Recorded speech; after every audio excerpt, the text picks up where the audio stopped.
నమస్తే అండి, welcome to smiling women. మన పేజ్లో బీడ్స్ కస్టమైజేషన్ స్టార్ట్ చేశాం కదండి. ఇవి వాటికి సంబంధించిన యాక్సెసరీస్ అనమాట. వీటిల్లో మనకి mehndi polish, gold finish, gold replica items కూడా చాలానే ఉన్నాయి. క్లియర్గా 1 by 1 చూపిస్తాను. 1, 2, 3 పార్ట్స్ కింద అయితే ఈ వీడియోని డివైడ్ చేస్తాను. సో ఎవరైనా ఫస్ట్ సెకండ్ పార్ట్గా వస్తే కనుక పేజ్లోకి వెళ్ళిపోయి ఒకసారి ఫుల్గా చెక్ చేసేసుకోండి. ఇది వచ్చేసరికి మనది ఫస్ట్ మోడల్ అండి. ఇది ఇప్పుడు బాగా ట్రెండ్ అవుతుంది. ఈ type of model CZ beads and ఇంకా స్వరోస్కీస్ యూస్ చేసి చేస్తున్నారు. స్వరోస్కీ పర్ల్స్ యూస్ చేసి మీకు నేను కస్టమైజేషన్ కంప్లీట్ అయిన తర్వాత కూడా క్లియర్గా ఒక్కొక్కటి చూపిస్తానండి. ప్రెజెంట్ ఉన్న రా మెటీరియల్ అనేది మీకు చూపిస్తే మీకు ఏదైనా ఐడియా ఉంటే ఆర్డర్స్ ఇస్తారు కదా అని చెప్పేసి చూపిస్తున్నాను. ఇది వచ్చేసరికి ఇంకొక టైప్ ఆఫ్ బీడ్ యాక్సెసరీస్ అనమాట. ఇది మనం చోకర్ టైప్లో కానీ అక్కడక్కడ ప్లేటింగ్స్ కానీ యూజ్ చేసుకోవచ్చు. ఇది వచ్చేసరికి నిన్న పెట్టిన వీడియోలో చూపించిన మోడల్ అండి.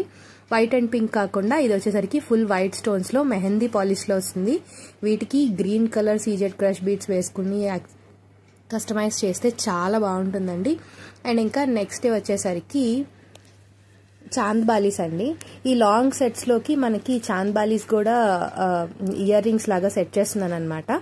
లాంగ్ హారాలకి with matching accessories earrings కూడా సెట్ చేసేలాగా చూస్తున్నాను. అందుకనే చాంద్ బాలీస్ అనేది చూపిస్తున్నాను. ఈ చాంద్ బాలీస్లోనే మనకి ఇది సెకండ్ మోడల్ అనమాట. ఇవి మనకి పింక్ స్టోన్స్తో వచ్చేస్తాయి. తర్వాత వచ్చేసరికి బ్లాక్ స్టోన్స్తో చూపించేస్తాను చూడండి. బ్లాక్ బీడ్స్ వేసుకుంటే చాలా పర్ఫెక్ట్ ఎలిగెంట్ వచ్చేస్తుంది. ఇవన్నీ ఏంటంటే మనకి 18 క్యారెట్ గోల్డ్ రెప్లికా అనమాట. నెక్స్ట్ వచ్చేసరికి ఇంకా వైట్ స్టోన్స్ చూపించేస్తాను.